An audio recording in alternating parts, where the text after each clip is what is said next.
কিশোরগঞ্জে ইমাম ওলামা পরিষদের আপত্তির মুখে বন্ধ রাখা হয়েছে কনসার্ট। বুধবার জেলা শহরের পুরাতন স্টেডিয়ামে একটি রেস্টুরেন্টের উদ্যোগে এই কনসার্টের আয়োজন করা হয়েছিল। এদিকে ব্রাহ্মণবাড়িয়ায় পুলিশ লাইন্সে সাংস্কৃতিক অনুষ্ঠানে উচ্চস্বরে গান বাজনাকে কেন্দ্র করে পুলিশের সাথে মাদ্রাসার ছাত্রদের সংঘর্ষে ৩০ জন আহত হয়েছে। কিশোরগঞ্জ প্রতিনিধি রুমন চক্রবর্তী ও ব্রাহ্মণবাড়িয়া প্রতিনিধি মীর মোহাম্মদ শাহিনের তথ্য ভিডিওতে আরও জানাচ্ছেন শামর ইসলাম। দুপুরে কিশোরগঞ্জের পুরাতন স্টেডিয়াম থেকে মঞ্চ ও প্যান্ডেল গুটিয়ে নিয়ে যাওয়া হয়। বিকেলে এখানে একটি রেস্টুরেন্টের উদ্যোগে কনসার্টের আয়োজন করা হয়েছিল। সোমবার কনসার্ট আয়োজনের ঘোষণার পর মঙ্গলবার অনুষ্ঠান বন্ধের জন্য ইমাম উলামা পরিষদ কিশোরগঞ্জ সদর উপজেলা শাখার পক্ষ থেকে জেলা প্রশাসকের কাছে একটি আবেদন করা হয়। তাতে বলা হয়, শরীয়ত বিরোধী গান বাজনার অনুষ্ঠান হলে পরিস্থিতি ঘোলাটে হওয়ার সম্ভাবনা রয়েছে।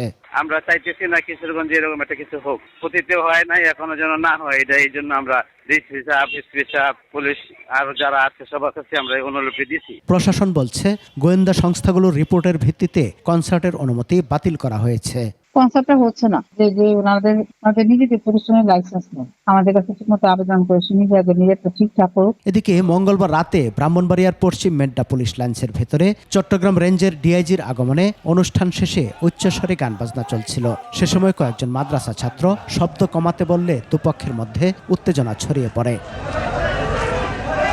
পরিস্থিতি নিয়ন্ত্রণে পুলিশ লাঠিচার্জ করলে শিক্ষার্থীরাও পাল্টা ঢিল ছুড়ে। এতে মাদ্রাসা শিক্ষার্থী ও পুলিশ সহ ৩০ জন আহত হয়। শামর ইসলাম, ২১ টেলিভিশন।